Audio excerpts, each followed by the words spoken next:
अस्सलाम वालेकुम। पेरेंट्स जिनके बच्चों को ऑटिज्म है वो अपने बच्चों के बारे में बहुत ज़्यादा परेशान रहते हैं और आजकल पेरेंट्स बहुत ज़्यादा ये सवाल पूछ रहे हैं कि फोलिनिक एसिड क्या है, क्या हमें अपने बच्चों को फोलिनिक एसिड देना चाहिए, इसके क्या फ़ायदे हैं और क्या फोलिनिक एसिड देने से हमारे ऐसे बच्चे जिनको ऑटिज्म है वो बिल्कुल ठीक हो जाएंगे। आज हमारे साथ हैं डॉक्टर मुआज़ नईम जो हमें बताएंगे कि ऑटिज्म के बच्चों में फोलिनिक एसिड का क्या रोल है। Doctor Muaz Naeem development paediatrician है और ऑटिज्म के बच्चों के साथ, बिहेवियर डिसऑर्डर के बच्चों के साथ इनका सालों का तजुर्बा है। आइए इनसे पूछते हैं। अस्सलाम वालेकुम डॉक्टर मुआज़, काइंडली आप बताएंगे कि ऐसे बच्चे जिनको ऑटिज्म है, पेरेंट्स बहुत ज्यादा पूछते हैं कि फोलिनिक एसिड क्या है और क्या हमें अपने बच्चों को फोलिनिक एसिड देना चाहिए या नहीं देना चाहिए। वालेकुम सलाम। देखिए फोलिनिक एसिड जो है वो फॉलिक एसिड की एक्टिव फॉर्म है। फोलिनिक एसिड हर बच्चे में नहीं देते हैं ऑटिज्म में। फोलिनिक एसिड उन बच्चों में दिया जाता है जिन बच्चों में सेरेब्रल फोलेट डेफिशिएंसी है या फिर सीरम फोलेट डेफिशिएंसी है। इन बच्चों में अच्छे रिजल्ट्स भी पाए जाते हैं जिन बच्चों में इन फोलेट पाथवे का प्रॉब्लम आया जाता है। तो इन बच्चों में फोलिनिक एसिड देने के बाद उनकी स्पीच, लैंग्वेज, अटेंशन और हाइपर एक्टिविटी काफ़ी हद तक जो है वो रिड्यूस हो जाती है। जहाँ तक बात यह है कि क्या फोलिनिक एसिड अकेली सफिशिएंट है या नहीं, तो ऐसा नहीं है कि फोलिनिक एसिड अकेले देने से या उसका वो कोर ट्रीटमेंट है या बच्चे सिर्फ फोलिनिक एसिड से बिल्कुल ठीक हो जाते हैं। फोलिनिक एसिड के साथ साथ हमें जो हमारी कन्वेंशनल थेरेपीज हैं जिसमें ऑक्यूपेशनल थेरेपी है, स्पीच थेरेपी है, बिहेवियर थेरेपी है, इसके साथ साथ हमें ये थेरेपी साथ लेके चलनी पड़ती हैं। बट फोलिनिक एसिड उन बच्चों में हेल्पफुल जरूर होती है अलॉन्ग विद दीज थेरेपीज, और जो ड्यूरेशन और थेरेपी का जो स्पैन है वो काफी हद तक कम हो जाता है। तो पाकिस्तान में ये अवेलेबल है? जी बिल्कुल, पाकिस्तान में ऑनलाइन भी अवेलेबल है, कुछ फार्मेसीज पे भी अवेलेबल है, लिकोविरिन के नाम से आती है। लेकिन मैं यही सजेस्ट करूंगा कि फोलिनिक एसिड आप हमेशा डॉक्टर की प्रिस्क्रिप्शन पे ही दें हर बच्चे को, इस तरह से विदाउट एनी इन्वेस्टिगेशन ना दें। अच्छा, रिसेंटली इसके बारे में बहुत सी रिसर्चेस भी आई हैं और टीवी पर और सोशल मीडिया में इसके बारे में काफी बात की जाती है, पेरेंट्स ने काफी सर्च भी किया है। तो क्या आपने फोलिनिक एसिड बच्चों में यूज किया? आपने कुछ रिजल्ट्स इसके क्या देखे? बिल्कुल, मैंने कुछ बच्चों में जिनमें फोलेट डेफिशिएंसी थी, सीरम फोलेट लेवल कम था, उन बच्चों में मैंने फोलिनिक एसिड यूज की और उन बच्चों में स्पीच और लैंग्वेज पार्ट जो है वो काफी हद तक जो है वो बेहतर पाया गया, रादर देन के वो बच्चे जिनमें फोलिनिक एसिड का यूज नहीं हुआ,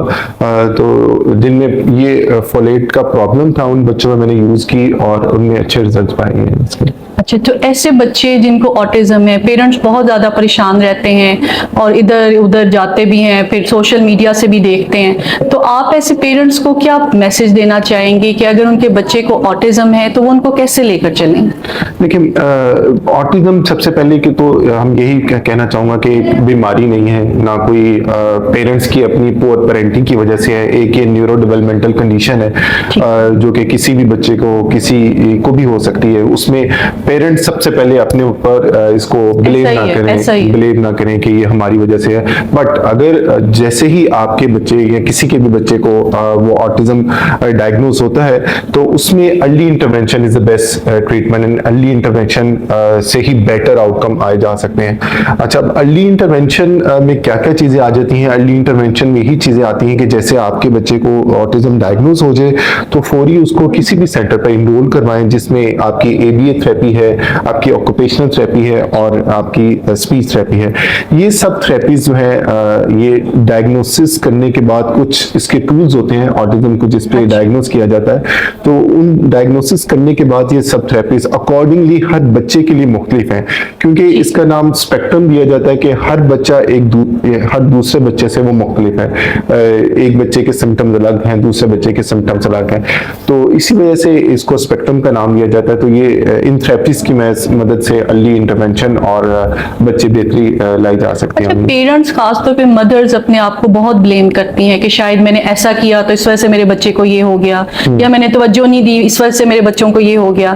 तो इसमें कौन से रिस्क फैक्टर आपको लगता है कि होते हैं जिनमें बच्चों में ऑटिज्म ज्यादा देखा जाता है? अच्छा, देखिए, as such poor parenting is not a risk factor या सेल्फ ब्लेमिंग एज सच वो नहीं है। रिस्क फैक्टर जो बहुत ज्यादा कॉमन है वो इन्वायरमेंटल रिस्क फैक्टर है। और सबसे पहले अगर हम बात करें तो वो एंटीनेटल रिस्क फैक्टर है, यानी कि before birth. So before birth अगर तो जैसे मदर ने फॉलिक एसिड नहीं ली तो बहुत कॉमन, बहुत इंपॉर्टेंट ये प्रोटेक्टिव रिस्क फैक्टर है जिसको हम प्रोटेक्ट कर सकते हैं कि अगर मदर ने फॉलिक एसिड ले ली तो वो एक उसका प्रोटेक्टिव फैक्टर बन जाता है, अगर नहीं ली तो वो उसका रिस्क फैक्टर बहुत ज्यादा बन जाता है कि अच्छा, मदर जब प्रेग्नेंट हो तो फॉलिक एसिड लें। जी बिल्कुल, और प्रेगनेंसी से पहले भी उनको जरूर लेनी चाहिए। ठीक है, तो उसके बाद फिर एंटीनेटल केयर्स हैं, प्रेगनेंसी से पहले वाली केयर्स हैं कि ड्यूरिंग प्रेगनेंसी कोई इस तरह की मेडिकेशन जैसे कि वेल्पोरिक एसिड है, कुछ ड्रग्स हैं, कोकेन एक्सपोजर है या सिगरेट एक्सपोजर है, तो इनसे अवॉइड किया जाए। एंड देन फिर आफ्टर ड्यूरिंग बर्थ जो रीजन अभी तक आई हैं वो डिले क्राई की वजह से, प्रोलॉन्ग लेबर की वजह से, या फिर आफ्टर बर्थ जो है वो कोई हॉस्पिटलाइजेशन, कोई कॉम्प्लिकेशन की वजह से इसके रिस्क बढ़ जाते हैं। फिर आजकल इन्वायरमेंटल टॉक्सिन्स बहुत ज्यादा हो चुके हैं, हमारी इन्वायरमेंटल पोल्यूशन जो है, एयर पोल्यूशन की वजह से इसका रिस्क काफी हद तक जो है वो उसमें बढ़ जाता है in case of autism.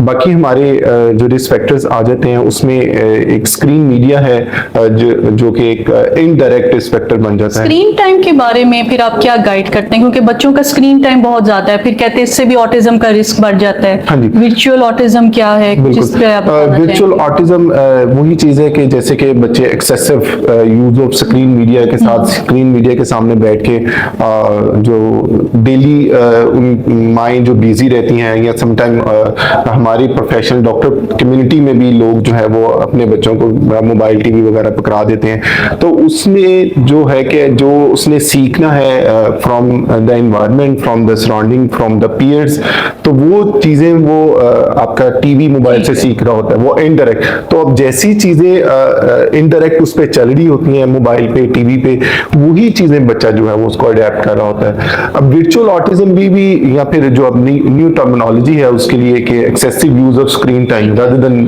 Virtual autism, तो वर्चुअल ऑटिज्म में भी यही चीज है कि अगर हम स्क्रीन टाइम पूरी बंद कर दें बिफोर 2 इयर्स 3 इयर्स, तो हम इसको अगेन प्रिवेंट कर सकते हैं कि आगे ये प्रॉपर ऑटिज्म स्केल में ना चला जाए। तो स्क्रीन टाइम का एज सुन एज पॉसिबल बंद होना इसमें जो है वो बहुत जरूरी है। कितना स्क्रीन टाइम होना चाहिए? अगर फर्ज करें एक बच्चा है 2 साल का है, 3 साल का है, अक्सर तो मदर 6-7 महीने के बच्चे को भी जब खाना खिला रही होती है तो साथ स्क्रीन दिखा रही होती है, तो इसके बारे में फिर आप क्या कहते हैं कि कितना स्क्रीन टाइम होना चाहिए? ये जो लेस देन 2 इयर्स जो स्क्रीन टाइम है वो 0 है।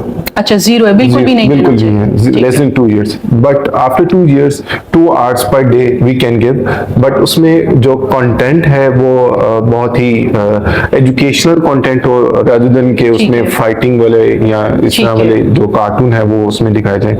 तो आफ्टर 2 इयर्स हम 2 आवर्स पर डे कर देते हैं, after 5 years 4 hours per day screen time, लेकिन उसमें half time for educational purpose and half time they can see. चलिए ठीक है, थैंक यू डॉक्टर माज, आपका बहुत शुक्रिया, आपने पेरेंट्स के बहुत से सवालात का जवाब दिया है। अगर आप लोगों को बिहेवियर प्रॉब्लम्स के बारे में, ऑटिज्म के बारे में, लर्निंग डिसेबिलिटीज के बारे में और भी आपके जहन में कोई सवाल है तो कमेंट सेक्शन में जरूर कीजिएगा।